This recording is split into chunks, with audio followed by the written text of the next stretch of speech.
Hey, welcome back, everybody, to the Smarketing CONNECT podcast. I am your host and co-founder of Smarketing CONNECT. My name is Tom Libby. I'm here today with Manny. Manny, I typically don't do a lot of explaining in the beginning of all this. I usually let the interviewee do all of their own explaining. So we'll jump right into it and give you an opportunity to tell everybody who you are and what you do in a few sentences. Thank you. I appreciate it. Thank you for the time.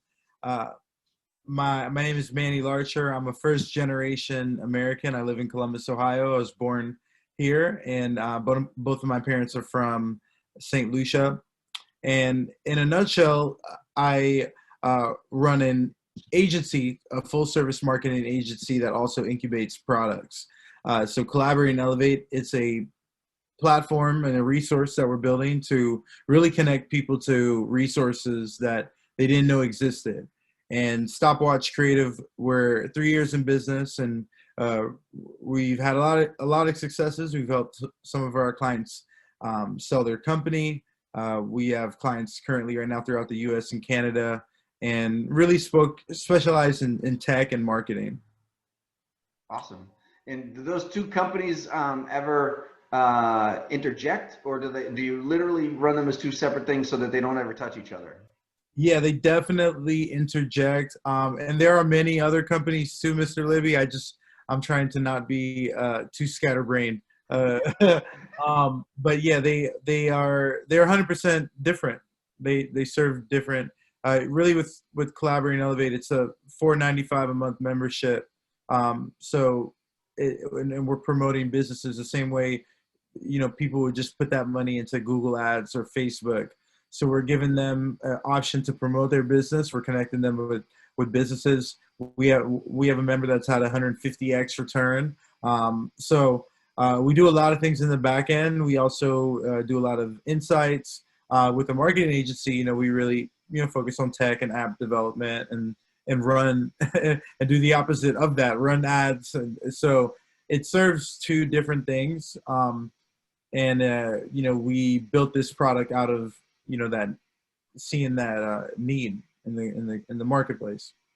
Awesome. So tell me about Collaborate and Elevate. Are there particular types of companies that you work for? Are they really geographic based in? I know you guys are in Ohio, so is it geographically based in Ohio, or does none of that matter? Yeah, I love the question. Yeah, none of that matters with Collaborate and Elevate. So when we first started, we did do the events. And, we started by doing events. So all of our physical events were here. I did travel, go to like South by Southwest and CES, and have met some people, met the guys out in Memphis, Starco, and brought them out to Columbus. But when Corona happened, it just changed everything. So that's when we rolled out our membership. Right now, we have members in 3 countries, 8 cities, and 5 states. And you and I got connected because of a member in Boston. So that's right. It's growing. A lot of great stuff is happening, and we really kind of focus with entrepreneurs, aspiring business owners, or students. Okay, so that does narrow it down a little bit. It's really that's a good. So you're not working with IBM and Raytheon of the world. You're working with a bit smaller companies. Well, we could work with them in theory. For some insights and some marketing to our members. True. Yeah. Almost from the resource perspective. Yeah, resource. Yeah. Yes. Gotcha. So that being said, it seems like you have your head wrapped around the business world to a degree. In your opinion, there's a whole boatload of tools that we talk about in our toolbox, that we carry around in our toolbox, whether it's CRMs or software or social media like LinkedIn or whatnot. Do you have your own must-have tool? Like what do you have to have, and tell us why? Like a specific tool, you want me to name drop it? If anything, I guess it's Trello. Trello right now. I think, whatever tool you have, it has to be able to, everyone has to be able to use it. So there are some tools that I love personally, but I really do like Trello. It's been able to keep other people organized as well as myself with all of these projects. And for those that don't know, what just give them a brief synopsis of what Trello? I mean, I know what Trello is, but for somebody watching, what type of software is it? Yeah, I call it a kind of like an organizational tool. It's a good CRM to kind of keep you organized, manage a project, project management. So a lot of people use Asana or just different things, whatever you're comfortable with. But I think Trello is something that we use with setting up and managing projects with clients. It's a very Very, transparent tool. very cool. So this one's a tough question for most people to answer because they always go to their elevator pitch when I ask them what challenges small business owners bring them in to solve. And I don't like, again, so somebody who's an SEO expert, they go, well, they bring me in to solve SEO. And usually that's not a root problem. I'm usually Yeah. interested more in like, what is the real big picture problem that they're trying to solve, having you solve, not just a branding issue or something like that. So do you have a common theme that people tend to come in and bring you in for? Yeah, definitely. I appreciate the question. And with us being so small, being so kind of niche, we really get, executive CEOs to just really tell us the problem that they're experiencing, whether around growth, whether it's a tech tool, whether it's a solution, and they're not sure if the market is ready for it.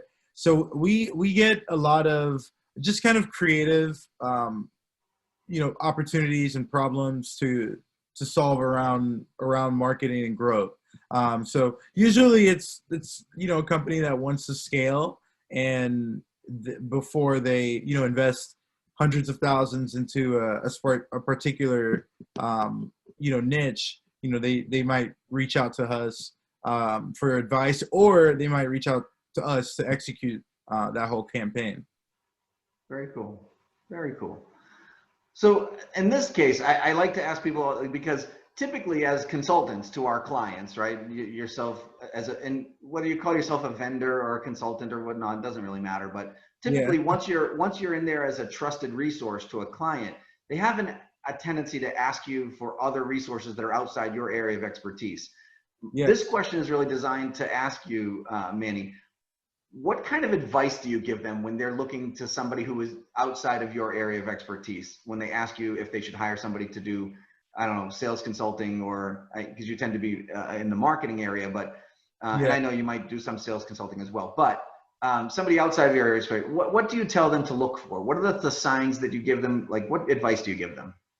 Yeah, well, this is a shameless plug for Collaborate and Elevate, uh, because Tom, this is why we build Collaborate and Elevate, is because we don't do everything, and we, as you're in business, you encounter so many professionals, and there's so many different ways you could help them. So it helps to have this kind of resource.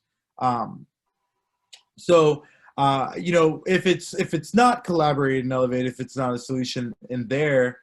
Uh, I think a lot of problems around sales normally are deeper than just, being able to hire a superstar to solve them. So typically there are a lot of problems around processes, marketing. It could be the people. So, it's before we order a new part, we try to, really pull up the engine and examine, kind of what's going under the hood. And if not, then, we try to see if there's someone we can refer them to. And if not, then we don't. So if it's not somebody that you're referring them to, do you give them advice or things to look for when they're interviewing or talking to these other consultants or experts? Definitely, definitely. That's what, we do a lot of management consulting around processes, especially for businesses less than 200 employees. I think they rely on us in that space, and I would say typically it's for the opposite. It's, hey, we're thinking about hiring, X number of marketing people. Can you help us create, a task and a plan of action and things like that. So it's typically the opposite, where we're, deciding how many people they should hire. So yeah, and we have, we've, because of Ohio State, we have a great relationship with a lot of universities. So even right now, we just hired a student from Denison University. So yeah, we have a good pool, and then we also have a good pool of professionals in Columbus. You know, we just had Root Insurance is going public, which is like one of the first ones. So now we have a very good talent pool here in the city. You know, that if there are a few things that I don't know how to do when it comes from a technical perspective, you know. Sure. But if it's like raising money and investors, then that's kind of where it gets tricky. Cool. So this question is a little bit more fun. I just like to goof around a little bit. So I like to ask people, hey, if you could be a superhero, who would it be and tell me why? And this could be very quick. You don't have to spend a lot of time on it. Oh no, you're good. I'd be Homelander.